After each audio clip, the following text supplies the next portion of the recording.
At the New York Stock Exchange, the opening bell usually signals the start of business, but on this morning, it signaled an immediate, frantic retreat into a sea of red. Within 48 hours, $6 trillion in American wealth disappeared from the global ledger.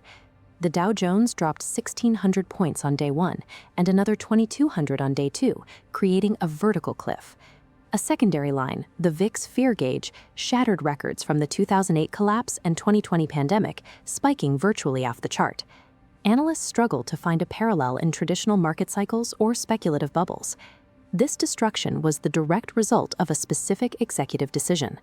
The shift began on April 2, 2025, a day the White House officially branded as Liberation Day. Invoking the International Emergency Economic Powers Act of 1977, the president bypassed Congress to treat global trade as a matter of wartime national security. This map shows the initial impact, a baseline 10% tax on nearly every global trading partner. But for these 57 specific nations highlighted in red, the tariffs reached a staggering 50%.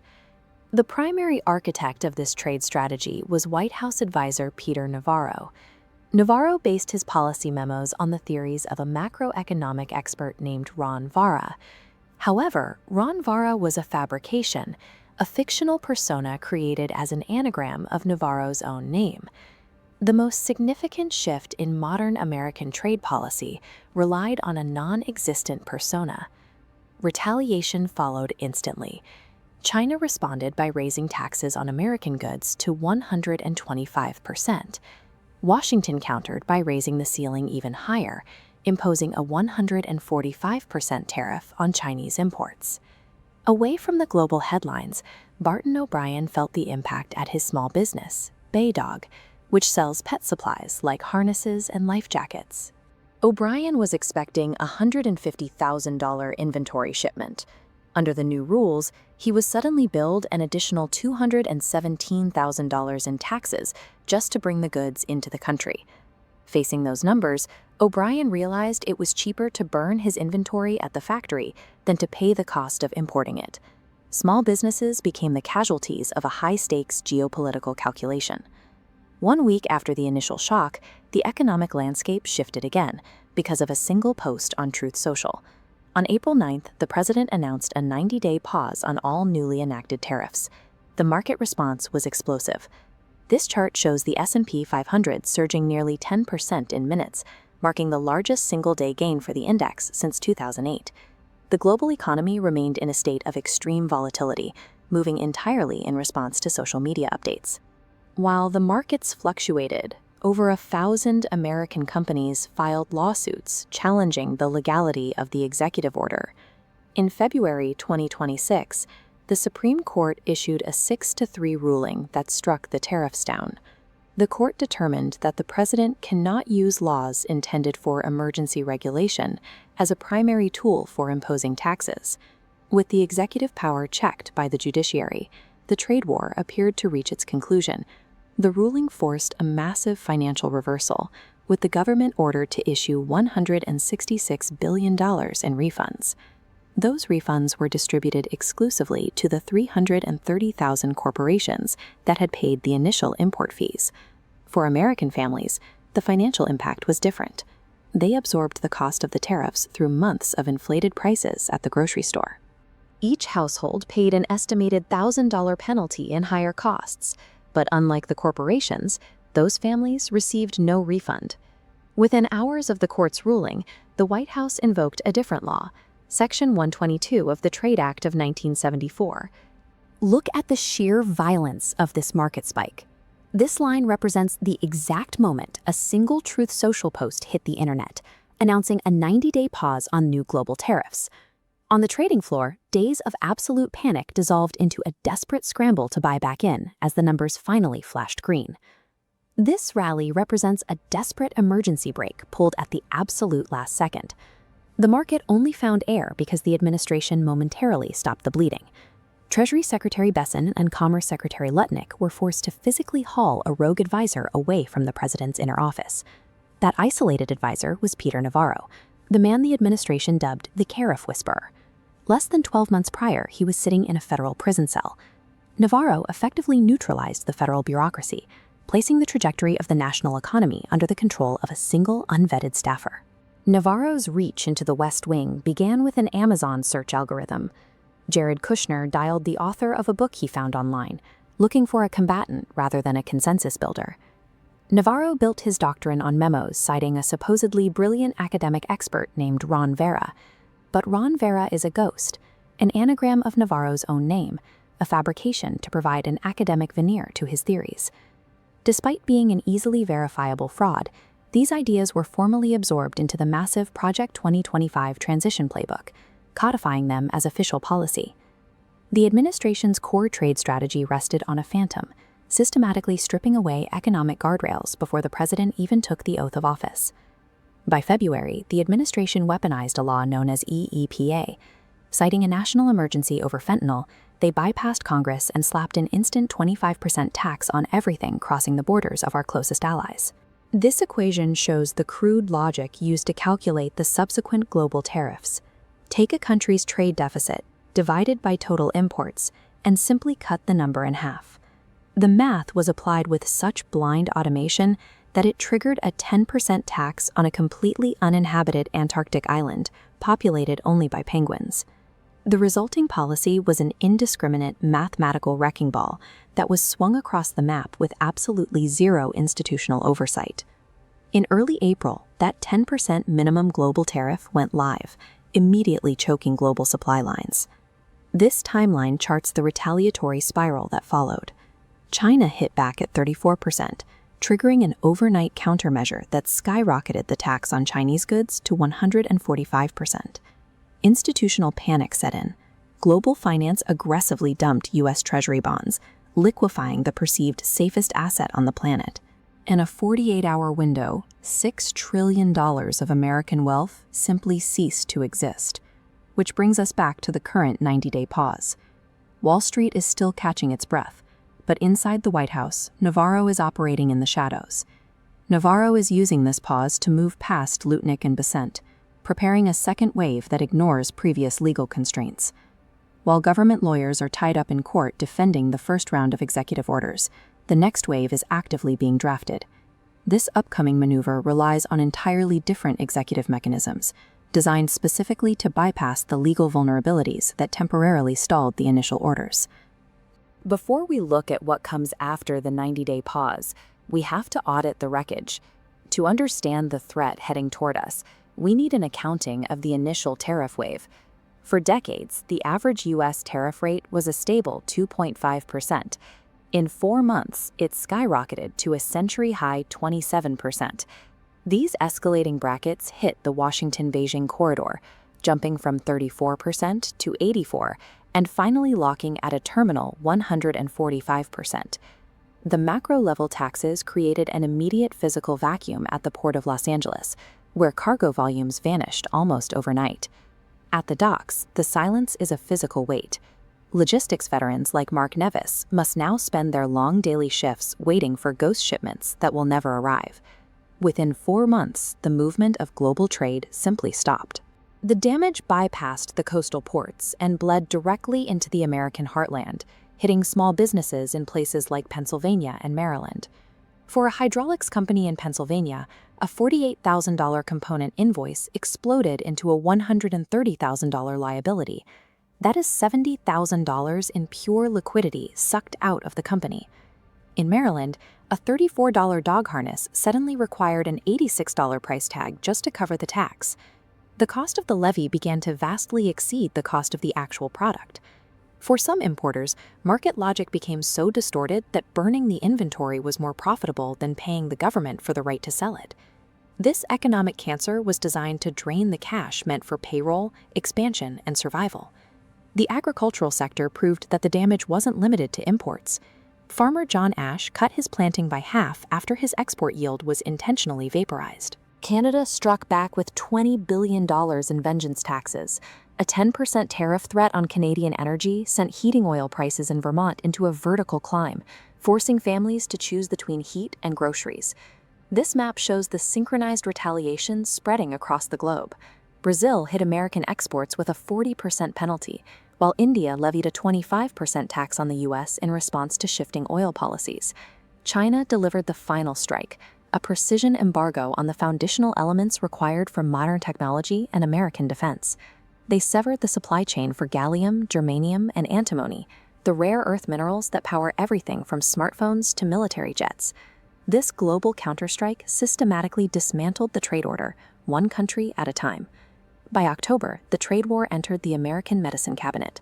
A 100% tariff was placed on foreign drugs. Human health became a geopolitical bargaining chip, and the cost of staying alive for the elderly and the sick effectively doubled. At the grocery store, ground beef rose 15%, morning coffee rose 20%. This was the largest daily invisible tax increase on the American paycheck in over 3 decades. While political leaders promised a factory boom, construction spending on new manufacturing entered a terminal plunge. 77,000 American manufacturing jobs vanished in 9 months. The human toll of this policy is measured in bankruptcy filings, which have now reached a 16-year high. The final economic autopsy of this period was delivered by the Federal Reserve and Goldman Sachs. This pie chart shows the real burden of the tariffs. The Federal Reserve and Goldman Sachs confirm that 94% of this entire bill was paid by American businesses and households. The initial tariff wave acted as a heavy tax on the American public, draining liquidity from the domestic economy while it bled. But while the economy bled, a secret challenge was sharpening its blade. A case was moving through the High Court that would determine the fate of the Republic. This challenge would either provide a path to rewrite history or oversee a final collapse. When the anticipated economic rescue finally arrived, it hit a wall of red ink. The federal injection was swallowed by systemic financial losses that had already moved far beyond the reach of a bailout. This chart shows the real-time valuation of the Magnificent Seven, the tech titans that anchor American retirement funds. Over a 7-day window, these indices plummet simultaneously, stripping $1.55 trillion in market cap from the tech sector. Look at Apple. This single trend line represents $440 billion evaporating in days, an amount equal to the entire national economy of countries like Austria or Nigeria. The panic quickly moved from Wall Street to the currency markets. By January 2026, the American dollar dropped to a 4-year low, eroding the purchasing power of every domestic consumer. The collapse of international supply lines means imported staples cost more immediately. At Walmart, the price of bananas jumped 8% in a single week, while at the base of Trump Tower, a single cup of coffee rose to $8.30. Local businesses are struggling to absorb those escalating input costs. Commercial bankruptcies and Main Street foreclosures have spiked, surpassing the peak closure rates recorded during the 2008 Great Recession. A strong dollar and a robust tech sector were the primary buffers against international financial pressure. With those mechanisms failing, the domestic economy is vulnerable to coordinated global retaliation. Adversaries began mapping the American political landscape, identifying specific rural counties where economic pressure would do the most damage to the domestic electorate. China responded with a calculated embargo against Midwestern agriculture and simultaneous cancellations of orders for the automotive parts manufactured in Detroit. The European Union executed a parallel maneuver, placing direct bans on American steel and rejecting exports from domestic slaughterhouses. At the same time, Canada began targeting southern poultry farms and the air conditioning manufacturing sector that drives the economy of the Sunbelt. These localized embargoes function as geopolitical weapons. By inflicting severe financial pain on specific industrial hubs, foreign powers are attempting to fracture political unity from within. The friction has paralyzed the U.S.-Canadian border. Freight traffic at the Ambassador Bridge is a total bottleneck, while 3 million barrels of Canadian oil are no longer flowing to Midwest refineries. The diplomatic freeze has reached the streets. Across the North, American products are being left on shelves as crowds in local arenas loudly boo the American national anthem.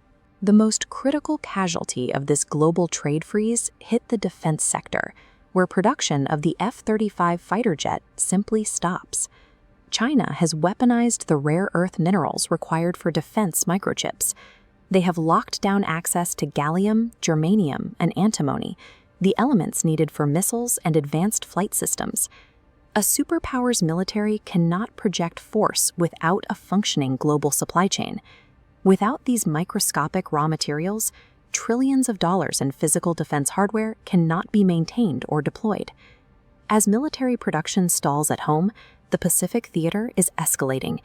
Chinese warships are moving from standard patrols to actively strangling the trade routes surrounding Taiwan. By cutting off the island's customs and essential shipping lanes, Beijing has taken physical control over the region's economic heartbeat. Simultaneously, intelligence reports flag highly coordinated movements in Eastern Europe. Chinese ground troops are beginning to deploy alongside Russian and North Korean forces. This map illustrates how the economic paralysis at home is now linked to a multi-front military encirclement abroad, triangulating power across Beijing, Moscow, and Pyongyang. The initiative has shifted. With the domestic economy under siege and defense manufacturing frozen, the United States is losing the ability to dictate the terms of its own strategic response. The era of economic diplomacy is giving way to a new phase of global conflict, where true leverage is no longer found in a boardroom. By April 2026, after 12 straight months of aggressive trade policies and subsequent retaliations, the effective U.S. tariff rate locked in at 11.8%. The initial shockwaves through the global supply chain had ended, leaving a deeply stagnant baseline in their wake.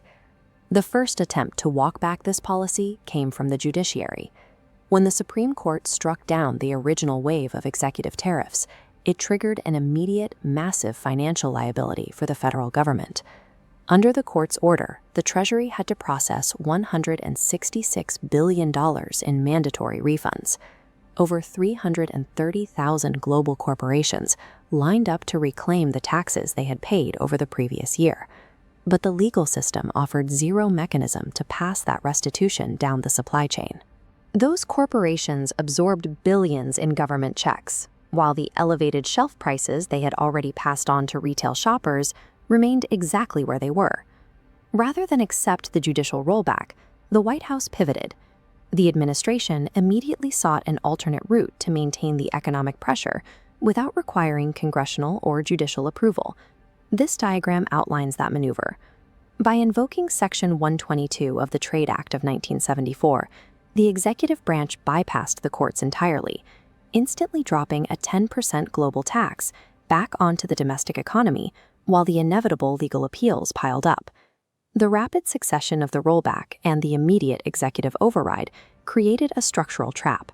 The middle class paid the inflated prices during the initial tariffs, funded the corporate refunds through the Treasury, and then absorbed the cost of the replacement tax immediately after.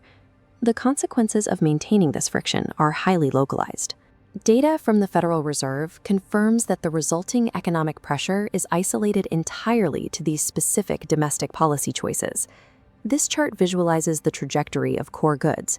You can see a sharp 3.1% spike in inflation that maps perfectly onto the timeline of the trade policies. The central bank traces every cent of that excess inflation straight to the tariffs. At the retail level, the arithmetic is rigid. The markup on imported coffee beans reached 20%, while standard ground beef jumped 15%. Looking at household wealth, this descending area chart quantifies the exact toll. The average American family is bleeding up to $3,800 a year just to maintain the exact same standard of living they had before the trade war began. Meanwhile, the domestic manufacturing boom intended to offset these costs never materialized. In a span of just 8 months, the industrial sector shed 77,000 jobs.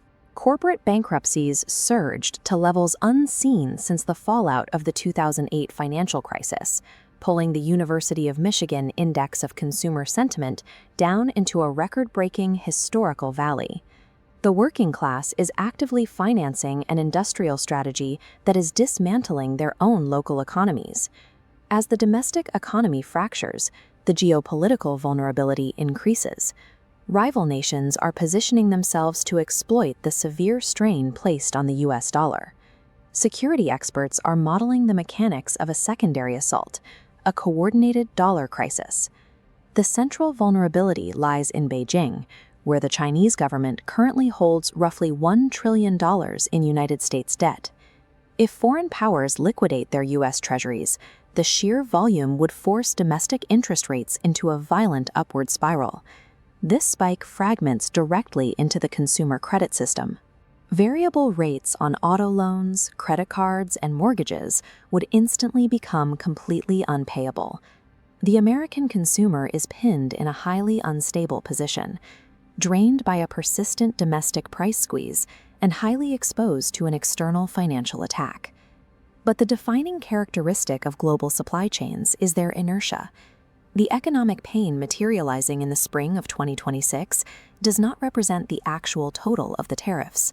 This pipeline breaks down J.P. Morgan's pass-through estimate. The higher prices currently hitting consumers represent only 20% of the overall tariff burden. The remaining 80% is still hidden inside the supply chain, moving slowly toward the retail shelf.